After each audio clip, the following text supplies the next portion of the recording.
오늘 본문 말씀 출애굽기 22장 20절 말씀, 여호와 외에 다른 신에게 희생을 드리는 자는 멸할지니라. 아멘. 사랑하는 성도 여러분, 하나님께서는 잠언 18장 21절 말씀을 통해서 죽고 사는 것이 혀의 권세에 달렸나니 혀를 쓰기 좋아하는 자는 그 열매를 먹으리라, 이렇게 말씀하셨습니다. 죽고 사는 것이 혀에 달렸다. 이 말씀은 죽고 사는 것이 말에 달렸다는 것을 혀로 빗대어 말한 것이지요. 왜 죽고 사는 것이 말에 달렸다고 할까요? 말은 곧 그 사람의 마음에서 나오는 생각이기 때문입니다. 누가복음 6장 45절에 선한 사람은 마음에 쌓은 선에서 선을 내고 악한 자는 그 쌓은 악에서 악을 내나니 이는 마음에 가득한 것을 입으로 말함이니라. 내가 하고 있는 말의 뜻을 잘 알고 한 말이든지 아니든지 그 말이 내 입으로 나온 것은 그 말의 생각이 마음에 있었기 때문에 나온 것입니다.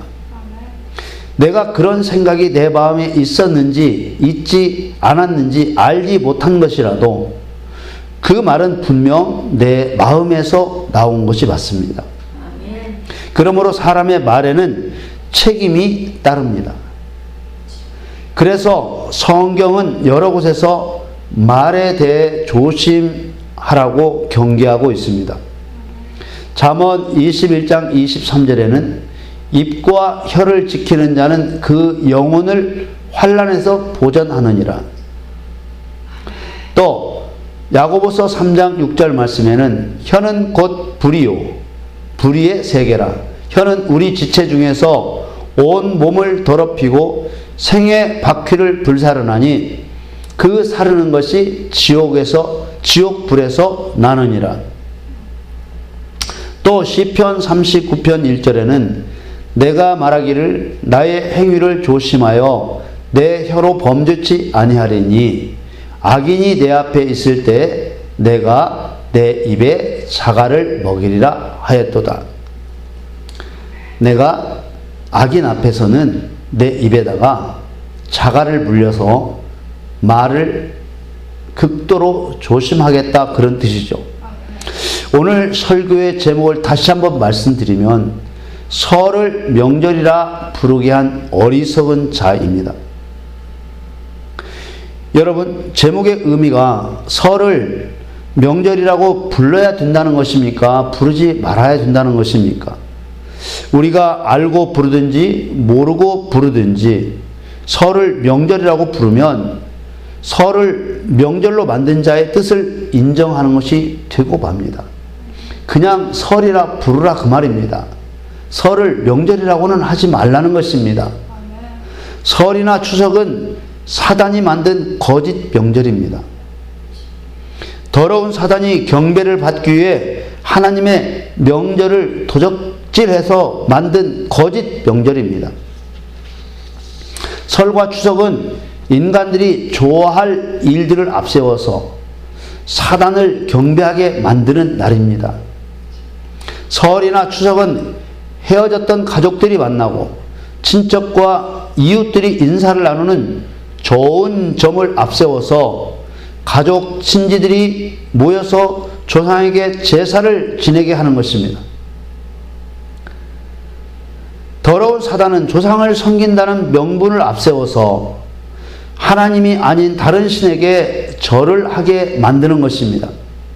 그것도 할아버지에서부터 손자에 이르기까지 한꺼번에 모든 가족이 죄를 짓게 만들고 있습니다.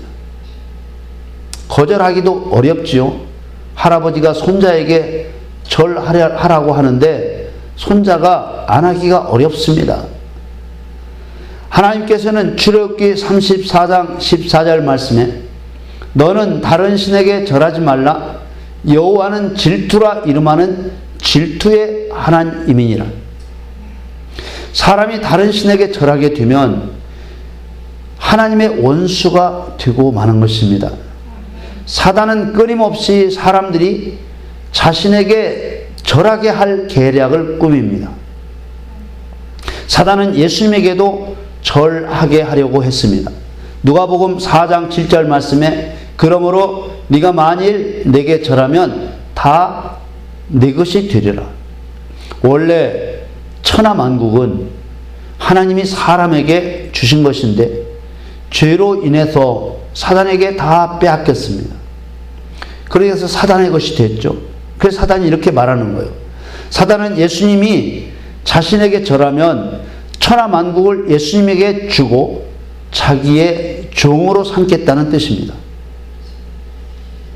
절이라는 것은 절하는 자가 땅에 엎드려서 절을 받는 자가 등을 밟고 넘어가게 하는 것이 절의 본질입니다.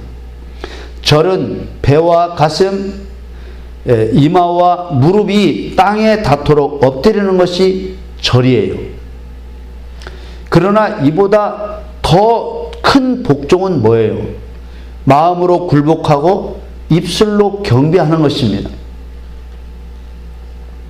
그래서 죽고 사는 것이 혀의 권세에 달렸고 입과 혀를 지켜 환난에서 자신을 보전해야 된다고 했으며 입에 재갈을 물려 내 혀로 범죄치 않겠다고 한 것입니다. 절을 하는 행위보다 더 악한 것은 마음으로 굴복하는 것이다 그 말입니다. 성경에서는 명절을 절기라고도 하고 절기를 명절이라고도 번역을 했습니다. 여기서 말하는 절기는 기후를 나타내는 우리가 흔히 쓰는 그런 24절기를 말하는 그런 절기가 아니고 명절의 때를 말하는 것입니다. 명절을 제정하시는 분은 하나님이십니다. 명절을 제정하실 수 있는 권한은 하나님에게 있습니다. 하나님께서는 이 명절에 아주 특별한 일을 행하십니다. 하나님께서는 출애굽기 23장 14절에 너는 매년 3차 내게 절기를 지킬지니라. 이 절기라는 말이 명절이라는 뜻이에요. 이렇게 명령하셨습니다. 하나님께서 지키라고 명령하신 3대 절기 명절은 유월절과 칠칠절과 초막절이었습니다. 유월절은 유대력으로 정월 14일, 지금 우리가 쓰는 달력이 아니고 하나님께서 다시 정해주신 유대력 정월 14일로 정하셨습니다. 누가 정하셨습니까? 하나님이 정하셨습니다. 칠칠절은 유대력으로 예수님의 부활을 의미하는 정월 16일로부터 50일 되는 날로 정하셨습니다. 그래서 오순절이라고도 합니다. 초막절은 유대력 7월 15일로 정하셨습니다. 이 3대 절기를 확장해서 더 세부적으로 나눈 것이 이스라엘의 7대 절기입니다.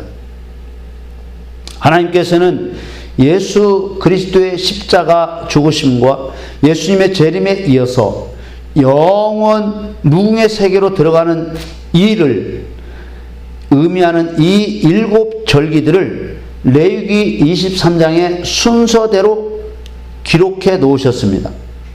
그 명절들은 예수님의 십자가 죽으심을 나타내는 유월절, 예수님의 장사 되심을 나타내는 무교절, 예수님의 부활을 나타내는 초실절, 성령 강림을 나타내는 칠칠절, 오순절, 예수님의 재림을 나타내는 나팔절, 유대인들의 속죄를 나타내는 속죄일, 그리고 영원 무궁세계 천국으로 들어가는 초막절이 하나님이 정하신 명절들입니다.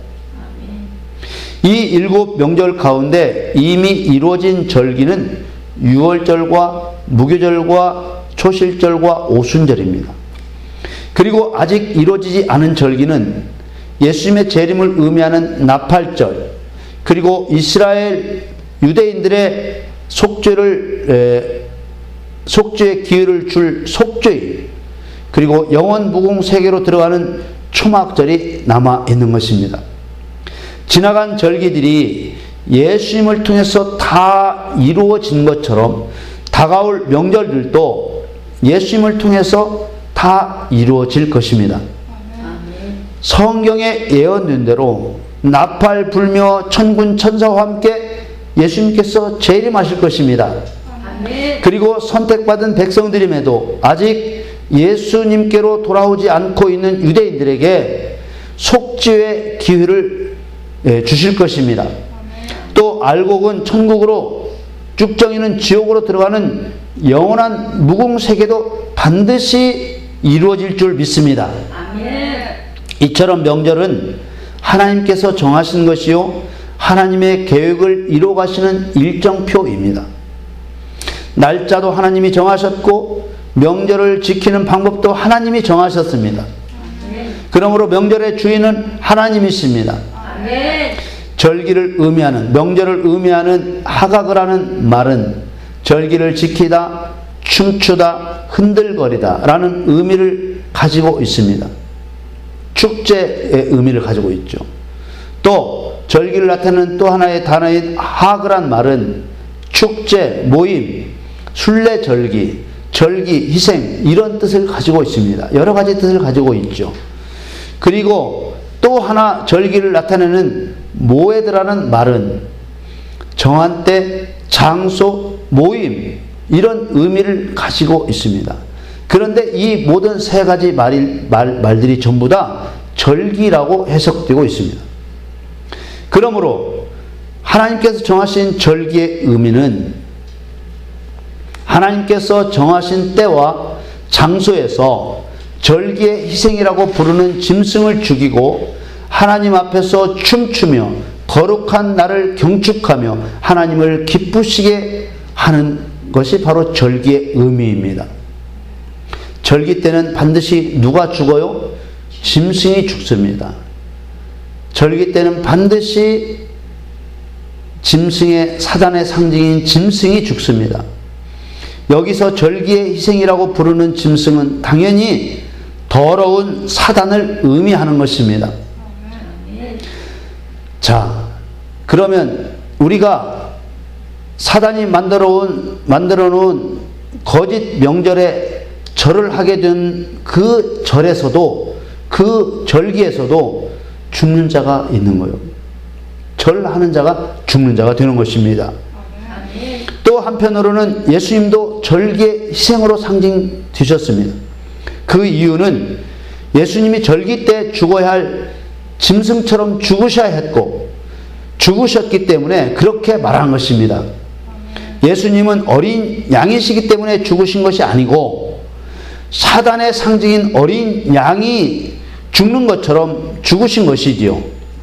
저는 지난주 사단의 상징인 양의 속성을 멸하는 자가 되라는 설교를 통해서 요한복음 1장 29절과 1장 36절에 말하고 있는 예수님을 하나님의 어린 양이라고 세례 요한이 선포한 그 이유를 지금처럼 말씀을 드렸습니다. 고린도전서 5장 7절 말씀에 너희는 누룩 없는 자인데 새 덩어리가 되기 위하여 묵은 누룩을 내어버리라. 우리의 유월절 양 곧 그리스도께서 희생이 되셨느니라. 이 말씀도 인간의 구원을 위해서 유월절에 양이 죽은 것처럼 그리스도께서 곧 희생, 곧 번제물이 되셨다는 의미입니다. 예수님은 유월절을 의미하는 십자가에서 단 한 번 죽으셨습니다. 그러나 양은 모든 절기마다 죽임을 당합니다. 그러므로 양은 예수님의 상징이 될 수 없습니다. 다만 예수님이 양이 죽임을 당하는 것처럼 처절하게 죽으신 것을 표현하신 것일 뿐입니다. 그러므로 예수님이 모든 상황에서 제물이 되어 주시는 것이 아니고 또 유월절의 십자가 이후에는 제물이 되어 주시지도 않으시고 되어 주실 수도 없는 것입니다. 하나님께서 정하신 명절 때마다 꼭 빠질 수 없는 것이 짐승을 태우는 번제였습니다. 명절이라는 의미 자체가 절기의 희생이라고 부르는 짐승을 죽여 태우고 하나님 앞에서 춤추며 거룩한 날을 경축하는 제사였습니다. 그러므로 하나님께서 명절을 제정하여 백성들에게 지키게 하신 이유는 사단의 상징인 짐승을 제물로 삼아 제사를 받으시기 위함이었습니다. 백성들은 절기의 제사를 통해 원수를 죽여야만, 원수 사단을 죽여야만 하나님 앞에 나갈 수 있다는 것을 매년 매 절기마다 그 절기의 의미를 마치 쇠에다가 글씨를 새기듯이, 도장을 새기듯이 우리 머릿속에 심어주신 것이죠. 그러나 이런 제사의 의식들은 예수님께서 실제로 십자가에서 죽으심으로써 상징과 연습에서 실제와 실전이 되었습니다. 그래서 예수님께서 십자가를 지신 후로는 구약에서 말씀하시는 짐승 제사를 더 이상 지내서는 안 되는 것입니다. 그리스도인들이 이 사실을 잘 받아들여야 합니다. 사실 짐승은 사단이 아니라 사단의 상징입니다. 양을 죽여 번제를 드리라고 하신 것은 짐승을 죽이듯이 사단을 죽여야 한다는 것을 가르치시기 위함이었습니다. 하나님의 아들이신 예수님은 실제로 사단을 멸하려고 오신 분이십니다. 이제 더 이상 짐승을 가지고 연습을 해서는 안 되는 것입니다. 이제 그리스도인은 예수님처럼 성령과 능력을 받고 예수님의 권세와 능력으로 마귀의 일을 멸해야 되는 것입니다. 아멘. 하나님 아들의 권세로 마귀의 일을 멸하도록 되어 있는 것입니다. 아멘. 그러므로 예수님이 십자가를 지신 이유는, 그 이후는 그 이전보다 훨씬 더 강력한 영적 전쟁이 치러지고 있는 것입니다. 그런데 그런 사실을 깨닫지 못한 사람들은 예수님이 율법을 폐하셨으므로 믿기만 하면 된다고 자꾸만 거짓말을 하고 있는 것입니다. 히브리서 7장 18절에 전옛 계명이 연약하며 무익함으로 폐하고, 이런 폐한다는 성경 말씀 때문에 그 의미를 잘 따져보지 못하고 깨닫지 못한 사람들이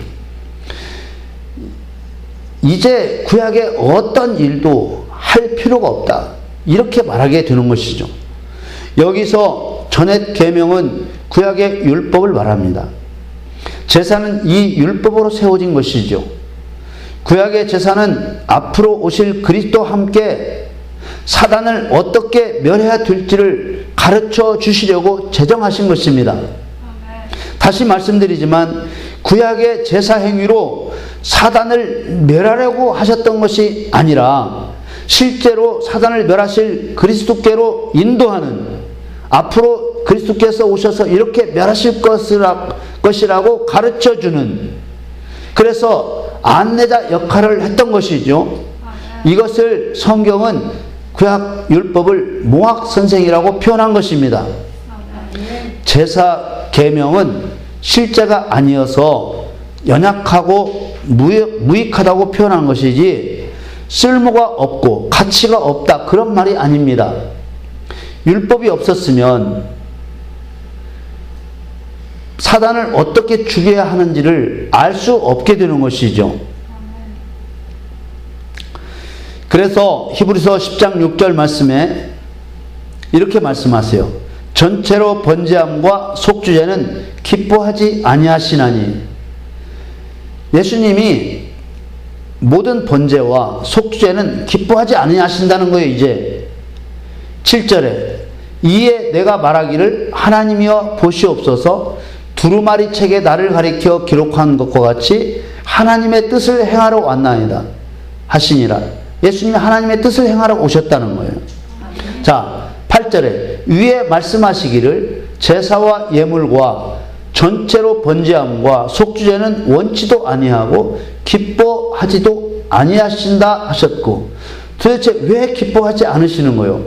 이제 진짜 사단을 멸할 예수님이 오셨는데 지금도 번제물을 들고 양 가죽을 벗기고 있으면은 되겠나 그 말이에요. 그러니까 당연히 기뻐하실 수가 없으시고 원하실 수도 없으신 것이죠. 그런데 사람들은 이 말씀을 가지고 봐라, 구약의 일들은 다 싫어하신다고 하지 않냐. 빨간 글씨, 이는 다 율법을 따라 드리는 것이라고 말씀하고 계시는 것입니다. 9절에는 그 후에 말씀하시기를 보시옵소서 내가 하나님의 뜻을 행하러 왔나이다 하셨으니 그 첫 것을 폐하시면, 그 첫 것이 뭐예요? 바로 율법으로 드리는 제사. 그것을 폐하시는 이유는 둘째 것을 세우려 하심이니라. 이렇게 말씀하신 것입니다. 둘째 것이 무엇입니까? 예수님이 실제로 사단을 멸하시는 일이 둘째 것이잖아요. 그리스도인이 하나님의 아들의 권세로 실제로 사단을 멸하는 것이 둘째 것이잖아요. 이제 연습은 그만하는 것입니다. 연습은 끝났다는 것입니다. 할렐루야. 말씀에 대한 이해를 잘 해야 하는데 생각해 보십시오. 하나님께서 구약 곳곳에서 절기의 제사를 행하지 않으면 이스라엘에서 끊어질 것이라고 하셨잖아요. 그런데 모든 번제나 속죄를 원치도 않으시고 기뻐하지도 않으신다고 하셨습니다. 그 이유가 뭔지 우리는 깨달아야 되는 것이죠. 말씀드린 대로 예수님이 하나님의 뜻을 행하러 오셔서 실제로 마귀의 일을 멸하고 계신데 그걸 깨닫지 못하고 여전히 짐승을 죽여놓고 사단을 죽였다고 한다면 어떻게 되겠느냐 그 말입니다. 당연히 원치도 않으시고 기뻐하실 수도 없고 오히려 한숨만 나오시겠지요. 그러나 분명한 것은 우리가 버리지 말아야 할 것은 구약의 제사에서 짐승을 죽이듯이 마귀를 죽여야 된다는 그 사상은 구약 시대나 지금이나 바뀔 수가 없는 것이라 그 말입니다. 바뀌어서는 안 될 뿐만 아니라 실제이기 때문에 영적으로 더 긴장하고 조심하고 더 기도도 많이 하고 더 말씀으로 단단히 무장해야 되는 것입니다. 그런데 많은 사람들이 예수님께서 오셔서 이제 말씀을 이루셨으므로 말씀을 다 이루셨으므로 아무런 행위도 필요 없고 오직 예수님을 믿는다고만 하면 구원을 받는다고 하니까 큰일이 아닐 수 없습니다. 예수님이 오셔서 폐하신 것은 율법을 따라 짐승을 잡아 드리던 제사의 그 행위, 율법의 행위를 폐하신 것이지 성령과 능력을 힘입어 마귀를 멸해야 되는 그 일까지도 폐하신 것이 아니라는 것을 우리는 꼭 기억해야 되는 것입니다. 그래서 예수님께서 분명히 선을 그으셨습니다. 마태복음 5장 17절 말씀에 내가 율법이나 선지자나 폐하러 온 줄로 생각지 말라. 폐하러 온 것이 아니요 완전케 하려 함이로다. 그러므로 구약의 모든 절기들은 예수님과 그리스도인들을 통해서 하나님의 그 계획대로 완성이 되는 것입니다. 절기를 정하신 분도 하나님이시고 절기를 폐하시는 분도 하나님이십니다. 하나님이 정하신 절기는 유월절과 무교절과 초실절과 칠칠절과 나팔절과 속죄일과 초막절 이렇게 7절기를 정하셨습니다. 그럼 설과 추석 같은 소위 세상 사람들이 명절이라고 하는 절기는 누가 만들었을까?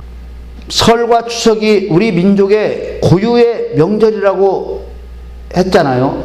텔레비에도 많이 나오고. 그런데 지금은 이런 말이 점점 꼬리를 감추고 있습니다. 세상이 너무 좋아지니까 음력 1월 1일에 설을 우리나라만 쇠는 게 아니고 우리나라보다 더 앞서 중국도 쇠고 인도, 베트남, 몽골 이런 모든 나라들이 쇠고 있기 때문에 고유의 명절이라고 이제 더 이상 거짓말할 수가 없는 것이죠. 여러 나라가 음력 1월 1일을 명절로 하고 있습니다. 다 우상을 숭배하는 나라들이에요. 설은 하나님께서 만드신 절기가 아닙니다.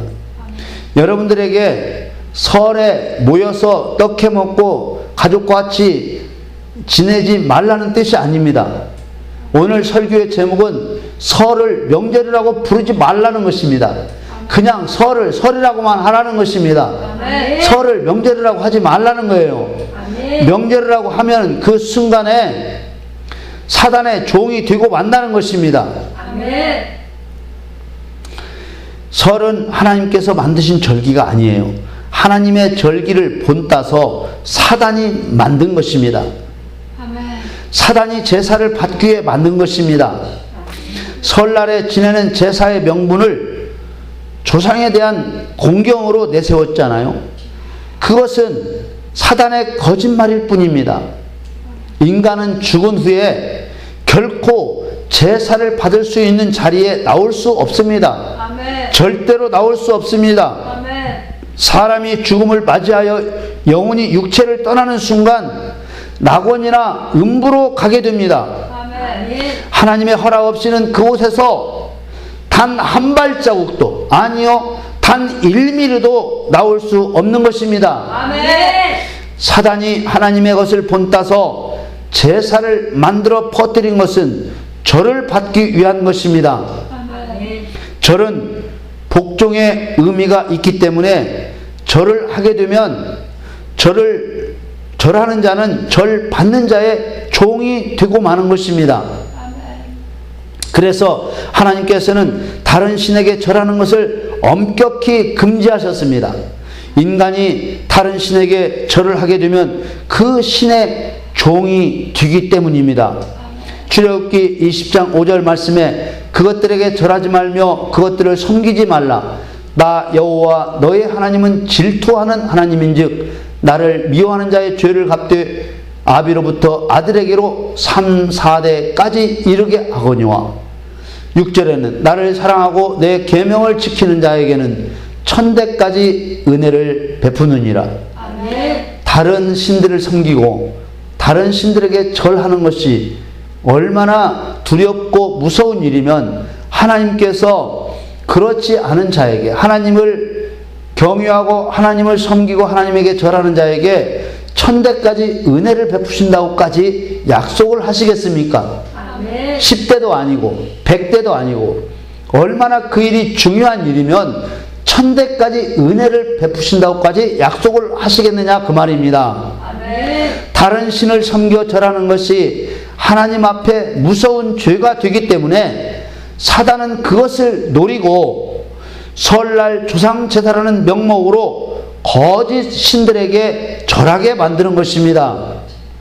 더러운 사단은 인간이 하나님의 진노로 멸망당하게 하려고 설을 만들고 제사를 만든 것입니다. 다른 신들을 섬겨 절하는 것이 얼마나 무서운 재앙을 가져왔는지 소돔과 고모라의 심판당한 것을 두고 성경은 이렇게 증거하고 있습니다. 신명기 29장 24절에 열방 사람들도 말하기를 여호와께서 어찌하여 이 땅에 이같이 행하셨느뇨 이같이 크고 열렬하게 노하심은 무슨 뜻이뇨 하면 열방 사람들 모든 나라 사람들이 소돔과 고모라에 멸망한 것을 보고 왜 이렇게 무엇 때문에 하나님께서 불같이 노하셨는지 그 이유를 물으면 그 뜻이에요. 24절에 25절에 그때 사람이 대답하기를 그 무리가 누구예요?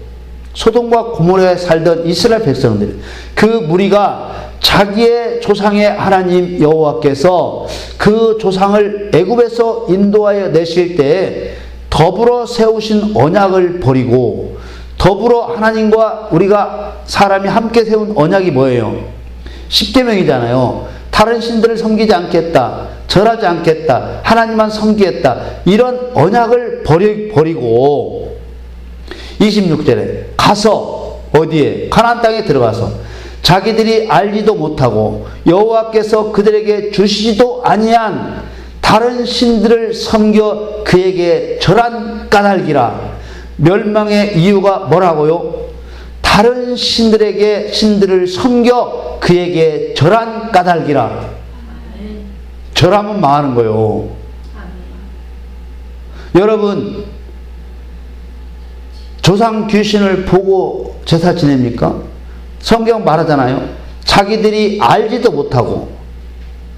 하나님은 사람이 죽으면 신이 되는 게 아니고 낙원이나 음부에 들어가서 한 발자국도 못 나온다고 하나님 말씀하셔.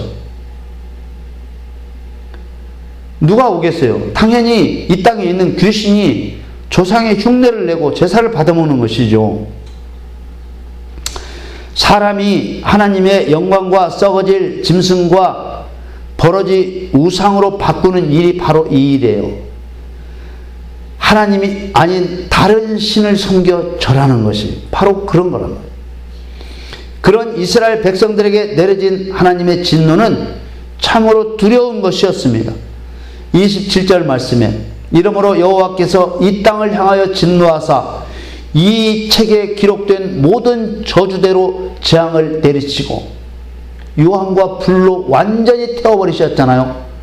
28절에 여호와께서 또 진노와 분한을 크게 통한하심으로 그들을 이 땅에서 뽑아내사 다른 나라에 던져 보내심이 오늘날과 같다 하리라. 소돔과 고모라 이외에 다른 곳에 살던 이스라엘 백성들은 다 다른 강한 나라의 포로가 되게 하셔서 남자들은 죽임을 당하고 노역을 당하고 여자들은 수치를 당하고 이런 재앙을 하나님께서 내리셨다 그 말입니다.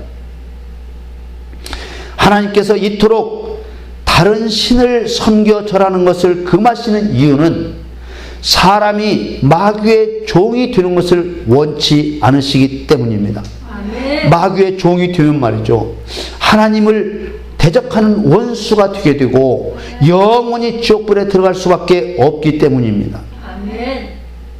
바벨론의 포로로 잡혀가 바벨론의 돌을 맡아 다스리는 지휘에까지 오른 다니엘의 세 친구인 사드락과 메삭과 아벳느고는 느부갓네살 왕이 만든 금신상에 절하라는 명령에도 절하지 않았습니다. 이 세 사람은 고소를 당했습니다. 느부갓네살 왕 앞에 끌려온 사드락과 메삭과 아벳느고는 세 사람에게 이렇게 말합니다. 너희가 내 신을 섬기지 아니하며 내가 세운 금신상에 절하지 않은 것이 사실이냐? 이렇게 묻습니다. 그러면서 왕이 이 사람에게 이렇게 말해요. 이제라도 음악이 울려 퍼질 때에 금신상에게 절을 하라. 그러면 살려줄 것이다. 이렇게 말합니다.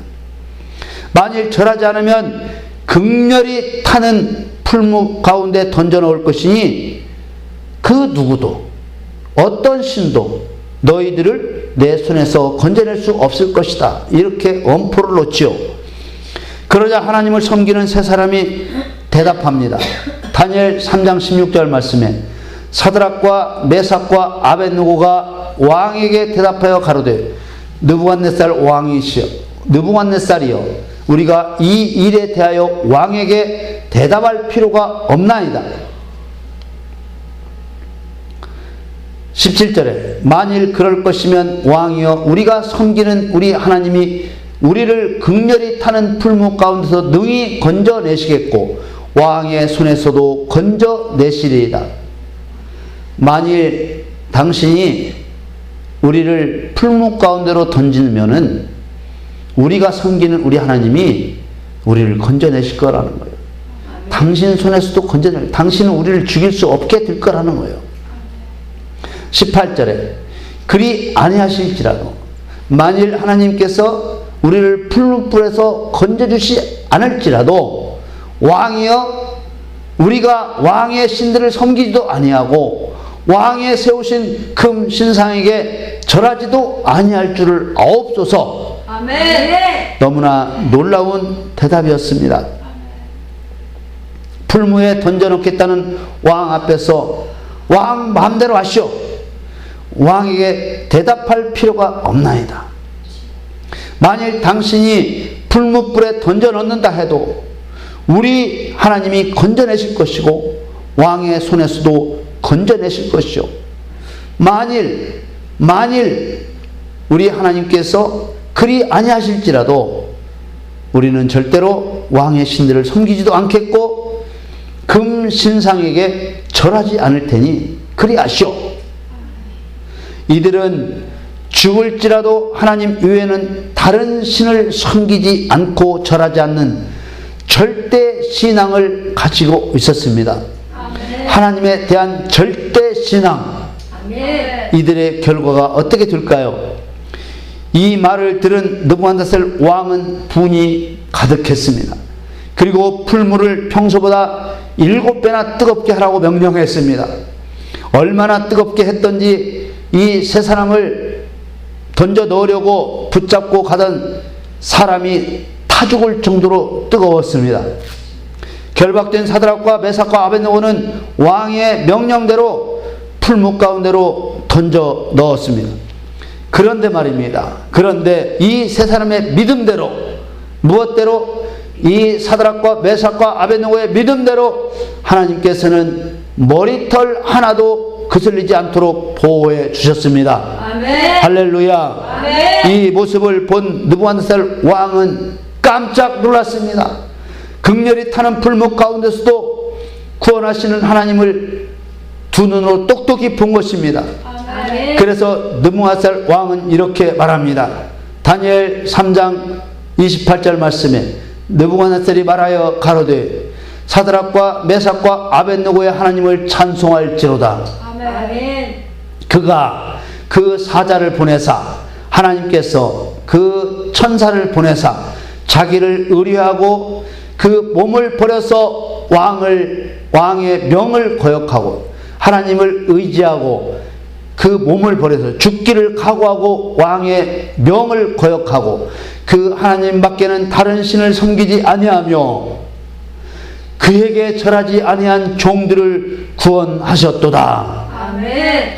29절에는 그러므로 내가 이제 조서를 내리노니 각 백성과 각 나라와 각 방언하는 자가 무릇 사드락과 메삭과 아벳느고의 하나님께 설만이 말하거든 만일에 하나님을 함부로 말하는 자가 있거든 그 몸을 쪼개고 그 집으로 걸음터를 삼을지니 이는 이같이 사람을 구원할 다른 신이 없음이니라 하고 아멘. 30절에는 왕이 드디어 사드락과 메삭과 아벳느고를 바벨론 도에서 더욱 높이니라. 아멘. 여러분 왕 앞에서도 굴복하지 않고 왕이 섬기는 신을 섬기지도 않을 뿐만 아니라 왕이 만든 금 신상에도 목숨을 걸고 절하지 않은 사드락과 메삭과 아벳느고는 그 믿음을 따라서 하나님께서 지켜주신 것입니다. 아멘. 설을 명절이라고 부르지 않았다면 제사를 지내지 않았을 텐데 설을 명절이라고 불렀기 때문에 제사를 지낸 것입니다. 여호와의 명절에 제사를 드리는 것을 흉내내어 절을 받으려고 사단은 설을 명절이라고 부르게 하는 것입니다. 절기 명절은 하나님만 정하실 수 있는데 이 반역의 영 더러운 사단은 사람을 앞세워서 설을 만들고 명절이라고 부르게 했습니다. 그리고 하나님을 모르는 누구라도 반대하기 어렵도록 조상을 섬긴다는 명분을 가지고 하나님께서 그토록 싫어하시는 다른 신을 섬기며 절을 하게 만든 것입니다. 이 설을 명절이라고 부르게 한 것이 사단이라는 증거가 분명히 나타납니다. 지금 하나님이 정하신 절기의 짐승 제사는 행하지 않습니다. 그런 구약시대의 제사는 없어졌다 그 말입니다. 왜냐하면 앞에서 말씀드린 대로 절기의 중심이 되시고 실체가 되시는 예수님이 이 땅에 오셔서 십자가를 지심과 동시에 행하지 않게 되었습니다. 더 이상 제사의 행위를 하지 않게 된 것입니다. 그런데 여전히 제사를 지내는 족속들이 있습니다. 마귀의 세계는 여전히 제사를 지내고 있습니다. 왜요? 왜 그렇습니까? 사단의 세계에는 예수님처럼 오실 자가 없기 때문입니다. 예수님처럼 육신을 입고 올 수가 없기 때문입니다. 예수님처럼 십자가를 지실 수 없기 때문입니다. 예수님처럼 죽으신 지 3일 만에 부활할 수 없기 때문입니다. 그러니까 그들은 예수님처럼 흉내내고 싶은데 그 이상한 흉내를 낼 수가 없어서 지금까지 제사를 지낼 수밖에 없는 것입니다. 만일에 그들에게도 그런 능력이 있었다면 지금 예수님 행세를 하면서 사방팔방을 뒤집어 엎고 다닐 것입니다. 그런데 거기까지밖에 한계가 없다는 것을 우리가 깨닫게 된다면은 제사를 지내는 족속들은 무조건 다 어느 신에겐가 절을 하는 그런 족속들은 다 하나님과 아무 상관없는 것들이라는 것을 금방 알 수 있게 되어지는 것이죠. 실제로 오셔서 제사를 폐하시고 자신이 속죄 제물이 되어주시고 또 심판자가 되어 더러운 사단을 멸할 수 있는 분은 우리 주 예수 그리스도 뿐이십니다. 이것이 설을 명절이라고 부르게 한 사단의 한계입니다. 이렇게 명백한 거짓의 증거가 드러났음에도 그리스도인들조차도 설을 명절이라고 부르며 자신을 죽일 수도 있고 살릴 수도 있는 혀의 권세로 사단이 만들어 놓은 설을 사단의 입맛대로 사단의 의도대로 명절이라고 불러주는 것은 그야말로 무지하고 무지의 소치인 것입니다. 명절은 하나님이 정하시는 것인데 거짓 명절을 명절이라고 불러주는 것은 그것을 인정해 주는 것이 되는 것입니다. 사람들은 내가 명절이라고 불렀어도 마음으로 인정한 것이 아닌데 내가 명절이라고 부른들 뭐가 어떻냐, 무슨 상관이냐 이렇게 말합니다. 그러나 예수님은 분명하게 말씀하십니다. 마태복음 12장 36절에 내가 너희에게 이르노니 사람이 무슨 무익한 말을 하든지 심판날에 이에 대하여 신문을 받으리니 너희들이 모르고 한 말이든 그것이 쓸데없는 말을 했을 때 심판날에 그 말에 대해서도 조사를 받게 될 거라는 거예요. 37절에 네 말로 의롭다함을 받고 네 말로 정죄함을 받으리라. 말의 결과로 네가 무익한 말을 했더라도 그 말의 결과로 네가 의롭다함을 받고 정죄함을 받게 될 거라는 거예요. 그리고 에베소 5장 6절 말씀에 누구든지 헛된 말로 너희를 속이지 못하게 하라. 지금 설을 명절이라고 부르게 한 헛된 말로 여러분들을 속이고 있단 말이에요. 세상 사람들을 속이고 있단 말이에요. 속이지 못하게 하라. 이를 인하여 만일에 그 속임을 당하면 하나님의 진노가 불순종의 아들들에게 임하나니 그 속임을 당하여 순종치 못하는 그 사람들에게 임하게 된다는 거예요. 뭐가? 하나님의 진노가. 속지 말라는 거예요. 그러므로 7절에 그러므로 저희와 함께 참여하는 자 되지 말라. 하나님이 성경으로 말씀하신 것 말고는 하지 말라는 겁니다.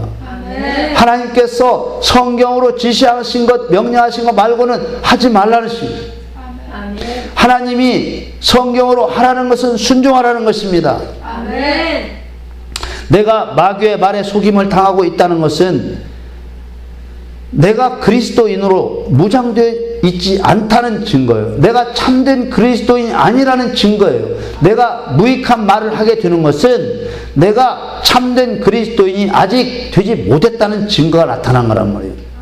그래서 결국 심판을 받게 되는 것이고 내가 속임을 당한 것도 진리를 내가 가지고 있으면 속임을 당하지 않고 참여하지 않는 자가 될 수 있는데 진리가 없기 때문에 온전한 그리스도인이 되지 못했기 때문에 속임을 당한 것이어서 역시 심판을 받게 된다는 것입니다. 아멘. 내 입의 말로 네가 얽혔으며 내 입의 말로 인하여 잡히게 되었느니라. 이제 설을 한 주 앞두고 있습니다. 말로 잡히지 않기를 바랍니다. 아멘. 설을 명절이라고 불러서 말의 죄를 범하지 않기를 바랍니다. 아멘. 가족들이 예수님을 믿지 않는 가정은 이런 설교를 들을 때 마음이 답답할 것입니다. 가족 관계를 깨버릴 수도 없고 설날 어디 가버릴 수도 없고 그런 상황에서 나더러 과연 어쩌란 말인가.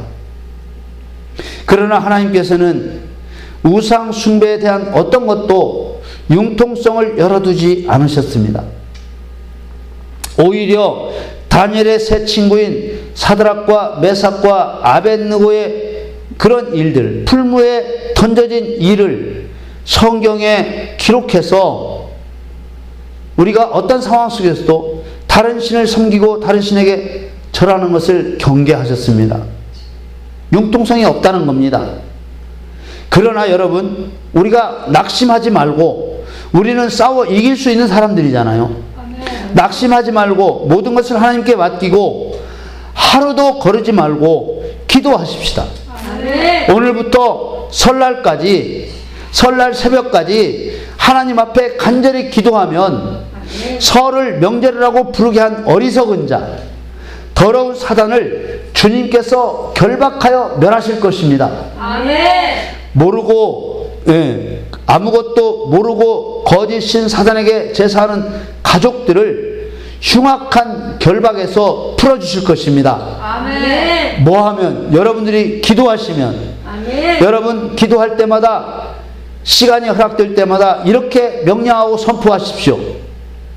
제사를 받으려고 조상의 이름으로 역사하는 더러운 영들아, 나사렛 예수 그리스도의 이름으로 명령하노니 우리 가정에서, 우리 가문에서 너의 모든 활동을 예수님의 이름으로 금지한다. 아멘. 너는 강력한 능력으로 결박되어 예수님의 발밑으로 던져질지어다. 아멘. 반역의 더러운 영들아, 예수님의 심판을 받고 영원한 무저갱에 던져질지어다. 아멘. 이렇게 선포하시기를 바랍니다. 아멘. 주보에 기록해서 드렸습니다. 주보를 꼭 가지고 가셔서 하루에 2번 이상 수시로 이 명령을 선포하시기를 축원합니다. 아멘.